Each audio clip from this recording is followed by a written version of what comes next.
If you go to this one, it's hotter, then a little cooler, then a little hotter, and then But there's a cooler big again. spike in the middle of the third one for a Which long one? time. In that third segment, Here, the one on the left. Yeah, that one there. There's a big. Oh, yeah. this one. Doesn't drop Yeah. quite dramatically. Doesn't drop quite dramatically. Down and up. No, and that's because of some of the internal dynamics of the system. Is that you get rearrangements of the ice sheets. You get I can split this one out. There's a very interesting drop and then rise again there. It's because some of the big ice sheets tend to either grow irregularly or they melt irregularly. And when they melt and the ocean water and the fresh water goes into the ocean, it disrupts ocean circulation, and you get some spikes temperature-wise that way. The ones here are better understood because we have more data, but we think similar things are happening. If there are such irregularities, though, wouldn't that make your possible predictions incorrect because of all the different variables that come into play? Predictions are not correct. They give you a range, which we think are high probability, low probability. Within that range, you can get surprises and abrupt changes. That's well known. And the predictability of that is low. Sandy? What's the thinking or the research agenda around the tipping points concept? Is it this argument that you have to think in terms of systems? Is that looking at, major characteristics that go before the systems which might go correct back to the Yeah, that's a really, really good question. I didn't touch on that. But if you look at that temperature prediction going up, there are some reasonable reasons why if you go by above a certain level, like 2 or 3 degrees, you may start getting outgassing of CO2 from land and ocean naturally, which simply pushes you up. So that's a tipping point. So that when you cross that, even if you cut down emissions, you won't solve the problem because the Earth itself will start shifting to another state.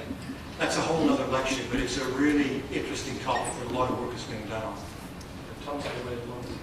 All I was going to say was just a comment that I think in the relation this morning discussion and basically all it was saying is that there was quite a few variables for us to say it's hot. Yeah, but that's what I Sorry, what was he saying? He was just saying there's lots and lots of variables to do with climate change. Sure. It's not, you can't find all of the CO2 to be like to produce it. Yeah, but that all has been synthesized and analyzed, and the best way to put it is the changes we see now are largely due to the increases of CO2. Yeah, there are other factors. But the contemporary change we see now is largely due to excess CO2 and the follow-ons from that in the system.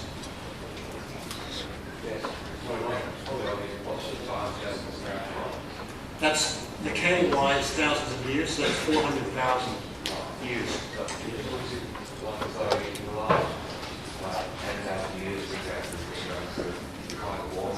That's right.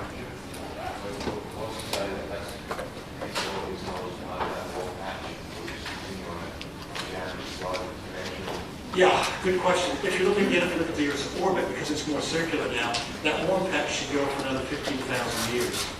In fact, the last time we saw that, 600 or so thousand years ago, it was about a 20 or 25,000 year warm period. We're going to have to finish there because Alan still wants to sum up. But bear in mind that everybody in their learning portfolio does have to write down a question they would have asked if they had time. So make sure you've thought of a question by now and write that down. This is the learning portfolio. Can you join me in thanking Will and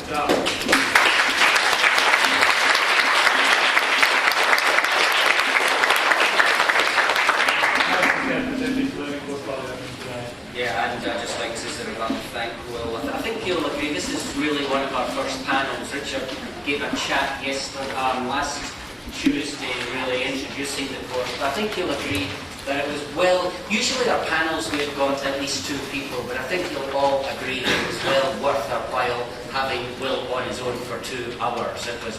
Will's a phenomenon in himself, I think.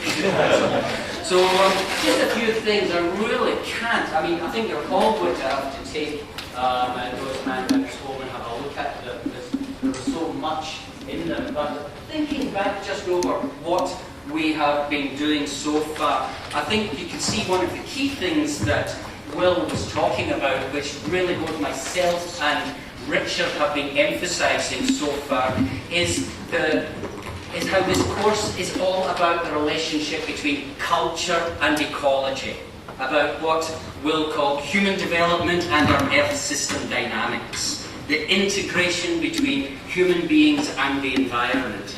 And I thought it was brilliant the way that he was able to do that.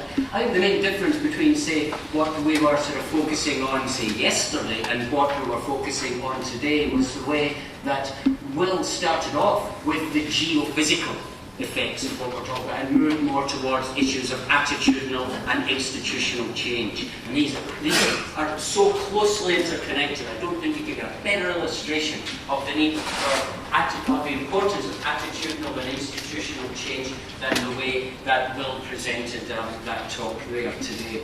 Another interesting thing that I noticed, that when you think of all of the talks that you've heard so far, do you notice how different questions require different epochal foci?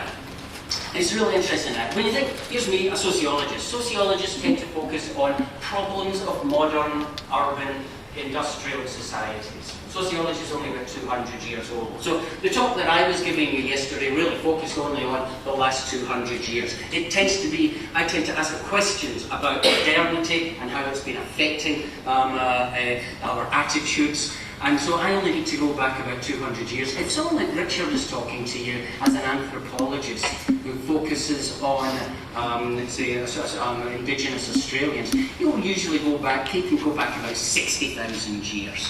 But just think of the types of questions that Will's looking at here. It's quite amazing. He has to go back about 400,000 years in order to begin to in order to answer some of the questions they've got. And the wonderful thing about the ecological perspective we're looking at here is Will is able to sort of keep on shifting those foci from looking at these sort of 400,000 year looks to the last 50 years. Your mind has got to keep on moving to different epochal foci in order to come to terms with some of these problems that we're looking at. And another interesting thing, we're going to come across this time and time again. In fact, we'll have a 2-hour panel session with Clive Hamilton later on in the course as well. One of the things when we're talking about some of these contemporary epochs, Will was saying what happened with Anthropocene sort of stage 2 from about, something happened from about 1950 onwards. And I think people have been talking about this for quite a long time, but it's the ecological implications are becoming more and more apparent. But some of the triggers that happened was immediately after World War II, that long economic boom, which was associated with the growing globalization. In the late 1950s, American economists such as J.K. Galbraith called this, we're living in the affluent society. And now we're beginning to see into sort of some of the problems of that affluence. And Clive Hamilton will be coming to talk to you about how this affluence has turned into a disease, which he calls affluenza. And when we were talking about and the implications this has both for our attitudes, our own personal health, and the health of our Earth system. And this notion of this growth imperative that we have. Clive Hamilton's also written a book called Growth Fetish, about how our attitudes towards growth tend to dominate, and they can become such a fetish that we don't really sort of look at some of the other issues that Will was talking there today. It's also important, we do talk an awful lot about affluence and about these problems of affluence, and we talk about globalization, and Will was talking about the globalizing communities. But we've also got to remember, when we look at where those lights are going to be, when we look at in 2070, that even at the moment, as we talk about how the world has become more global and affluent, 1.1 billion people are living below the poverty line around the world, are living below $1 a day. And so one of the things we've got to think about and I'll be giving lectures on this later on, of course, it comes back to a quote from Gandhi. And in fact, there's a quote before 1950, but I think it's even more relevant in the light of everything that Will has been saying to us. Gandhi said, and this was in the 1940s, he said that the rich must live more simply, so that the poor may simply live. And that's an important point which we're going to have to be thinking about as well. it's interesting when we look at